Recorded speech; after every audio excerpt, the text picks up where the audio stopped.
রাকসু নির্বাচনে VP AGS সহ শিবির সমর্থিত প্যানেলের নিরঙ্কুশ জয়, জিএস অন্য প্যানেলের। জুলাই সনদ সই আজ, সংসদ ভবনের দক্ষিণ প্লাজায় মঞ্চ প্রস্তুত, সর্বস্তরের মানুষকে সাক্ষী হবার আহ্বান প্রধান উপদেষ্টার। সিইপিজেডের আগুনে কারখানা পুরোপুরি ভস্মীভূত, ধসে পড়েছে ছাদ, ভবনের বাকি অংশ ঝুঁকিতে, হতাহত নেই। দেখছিলেন ক্রাউন সিমেন্ট সংবাদ শিরোনাম, এবারে বিস্তারিত। রাজশাহী বিশ্ববিদ্যালয় কেন্দ্রীয় ছাত্র সংসদ রাকসু নির্বাচনে ভিপি এজিএস সহ নিরঙ্কুশ জয় পেয়েছে ছাত্র শিবির। এজিএস নির্বাচিত হয়েছেন আধিপত্য বিরোধী ঐক্যজোট থেকে। সকাল 8:30টায় আনুষ্ঠানিকভাবে ফলাফল ঘোষণা করে রাকসু নির্বাচন কমিশন। ভিপি হয়েছেন ছাত্র শিবিরের মোস্তাকুর রহমান জাহিদ, তিনি ভোট পেয়েছেন 11,787 ভোট।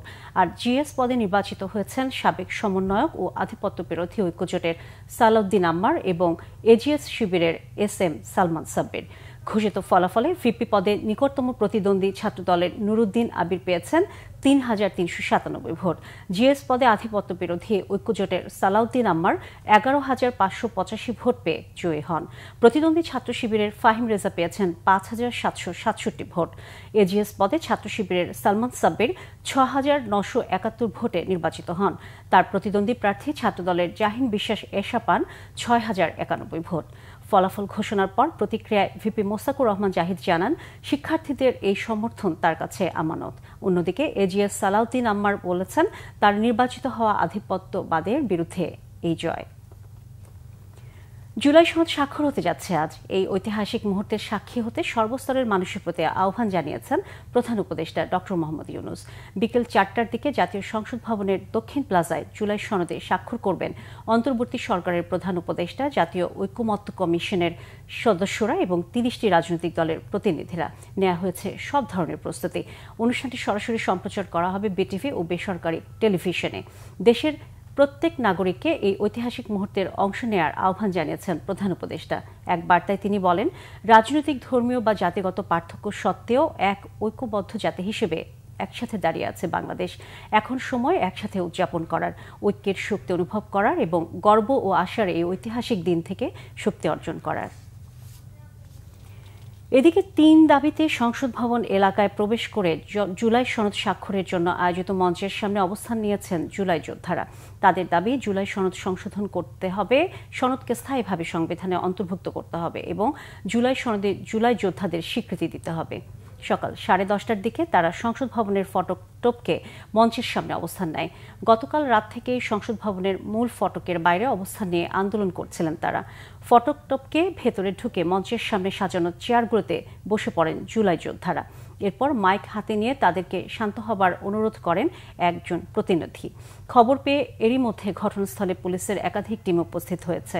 অন্তর্বর্তী সরকারের প্রধান উপদেষ্টা, জাতীয় ঐকমত্য কমিশনের সদস্যরা এবং 30টি রাজনৈতিক দলের প্রতিনিধিদের এই সনদে সই করার কথা রয়েছে। তবে জুলাই সনদ স্বাক্ষর অনুষ্ঠানে অংশ না নেওয়ার ঘোষণা দিয়েছে জাতীয় নাগরিক পার্টি এনসিপি জানিয়েছে, আইনি ভিত্তি ছাড়া এবং আদেশের ব্যাপারে নিশ্চয়তা ছাড়া জুলাই সনদে স্বাক্ষর করলে সেটা হবে মূল্যহীন। জুলাই সনদে কোনো দলের স্বাক্ষর করা না করা যে কোনো দলের রাজনৈতিক সিদ্ধান্ত বলে মন্তব্য করেছেন বিএনপির স্থায়ী কমিটির সদস্য ডাক্তার AZM জাহিদ হোসেন। সকালে diploma medical association of Bangladesh DMAB নেতাদের সাথে নিয়ে শহীদ রাষ্ট্রপতি জিয়াউর রহমানের সমাধিতে শ্রদ্ধা নিবেদন করেন ডাক্তার AZM জাহিদ হোসেন। এ সময় তিনি বলেন, জুলাই সনদ স্বাক্ষরের ব্যাপারে দেশের মানুষ উন্মুখ হয়ে আছে। এ সময় বিএনপি চেয়ারপারসনের স্বাস্থ্যের অবস্থা নিয়ে সাংবাদিকদের প্রশ্নের জবাবে তিনি বলেন, বেগম খালেদা জিয়ার শারীরিক অবস্থা এখন বেশ স্থিতিশীল আছে। চিকিৎসকদের পরামর্শ মতো খুব শিগগিরই বিএনপি চেয়ারপারসন বাসায় ফিরতে পারবেন বলেও তিনি আশা প্রকাশ করেছেন।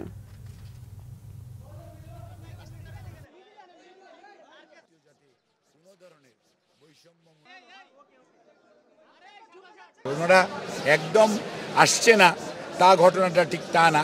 ওনাদের মধ্যে হয়তো কোনো জিনিসের মধ্যে চাওয়া এবং প্রাপ্তি, দাবি এবং বাস্তবতার নিরিখে হয়তো কোনো কিছু বলছে না।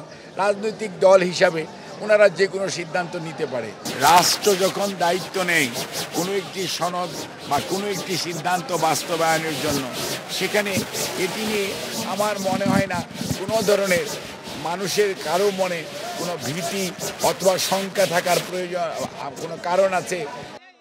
প্রায় 17 ঘন্টা পর চট্টগ্রাম ইপিজেডের অ্যাডামস ক্যাপ টেক্সটাইল ও জিহং কেমিক্যাল কারখানার আগুন নিয়ন্ত্রণে এসেছে। এরই মধ্যে আগুনের কারণ তদন্তে 5 সদস্যের কমিটি গঠন করেছে বেপসা। সকাল 7:25 ফায়ার সার্ভিসের 25টি ইউনিটের চেষ্টায় আগুন নিয়ন্ত্রণে আসে। বৃহস্পতিবার বেলা 2:30টার দিকে লাগা আগুন নিয়ন্ত্রণে ফায়ার সার্ভিসের সাথে যোগ দেয় নৌবাহিনী, বিমান বাহিনী ও বিজিবিও। তবে ভয়াবহ অগ্নিকাণ্ডে কেউ হতাহত হয়নি বলে নিশ্চিত করেছে ফায়ার সার্ভিস। তবে দীর্ঘ সময় আগুন জ্বলায় 8তলা কারখানাটি পুরো ভস্মীভূত হয়ে গেছে। ধসে গেছে ভবনটির ছাদ। যে কোনো সময় ভস্মীভূত ভবনটির বাকি অংশ ধসে পড়ার ঝুঁকি রয়েছে বলে জানিয়েছে ফায়ার সার্ভিস। তবে কিভাবে আগুনের সূত্রপাত, ভেতরে কি পরিমাণ ক্ষয়ক্ষতি হয়েছে তা তদন্তের পর বলা যাবে জানিয়েছে ফায়ার সার্ভিস। কারখানা দুটিতে ক্যাপ, মেডিকেল গাউন তৈরি হতো। রাসায়নিক থাকায় আগুন নেভাতে বেগ পেতে হয়েছে বলে জানায় ফায়ার সার্ভিস। জমে উঠেছে রংপুর বিভাগের সবচেয়ে বড় কলার বাজার, দিনাজপুরের 10 মাইল কলার বাজার। এ জেলা সহ আশেপাশের কয়েকটি জেলার কলার এই বাজারে দৈনিক বেচাকেনা হয় গড়ে 50 লাখ টাকার। এদিকে এবার কলার ভালো দাম পাচ্ছেন কৃষকরা, তবে পরিবহন খরচ পড়ছে বেশি। দিনাজপুর থেকে সুব্রত মজুমদার ডলারের পাঠানো তথ্য ছবিতে ডেস্ক রিপোর্ট। কাহারোলের 10 মাইলে বিক্রির জন্য আনা হয় দিনাজপুর সহ আশপাশের জেলার কলা। সেখান থেকে ঢাকা, নারায়ণগঞ্জ, বাদামতলী, যশোর, বরিশাল ও চট্টগ্রাম সহ দেশের বিভিন্ন অঞ্চলে পৌঁছে এখানকার কলা। আগস্ট, সেপ্টেম্বর এবং অক্টোবর এই 3 মাসে জমে বাজারটি। এই বাজার থেকেই কমপক্ষে 10 ট্রাক কলা দৈনিক যায় দেশের বিভিন্ন জায়গায়। প্রতিদিন ভোর থেকে কলা বেচাকেনা শুরু হয়ে চলে সকাল 9টায়। বেচাকেনা ভালো হওয়ায় খুশি কৃষকরা। একটা ছড়ি বিক্রি হয় 700 টাকা, 800 টাকা, 600 টাকা, নিম্নে 500 টাকা। এর নিচে বিক্রি নাই। আল্লাহ দিলে কৃষকের পয়সা ভালোবাসে। 1 কোটি টাকার মতো বেচা কিনা হয়, আরো বেশি হওয়া পারে। এদিকে এবার কলার দাম অনেক বেশি বলে অভিযোগ ব্যাপারীদের। পরিবহন খরচও বেশি। কীটনাশক সার বিশেষ সম্পূর্ণ দাম বেশি। একটা কামড়া 700 টাকা।